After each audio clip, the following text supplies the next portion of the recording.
untuk menentukan suatu metode. Kasus korupsi Masjid Sriwijaya Jilid 2 dengan terdakwa Mukti Sulaiman Samo Ahmad Nasuhi masuki agenda pemeriksaan ahli auditor.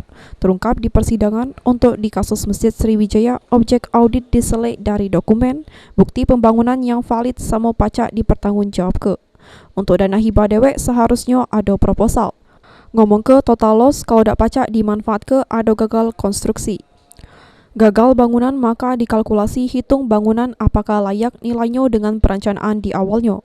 Hitungan total loss dengan penyesuaian artinya diselek barang di sana kalau ada sisa gawe pacak dimanfaat ke. Pacak dikato ke kompensasi untuk penyelesaian namun sisa barang terpasang nambah lagi biaya.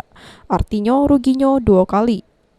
Ya, beliau menjelaskan pendapat beliau selaku ahli mengenai apa itu metode perhitungan kerugian, apa itu kerugian negara, apa itu mengenai proses anggaran dalam APBD dan sebagainya, termasuk dana hibah. Tadi menyebut total loss murni kan? Tadi beliau menyebutkan total loss. Ya. Sehabis pemeriksaan saksi ini, persidangan pun balik lagi untuk masuk agenda saksi ngeringan ke. Sri Febriandi, PAL TV.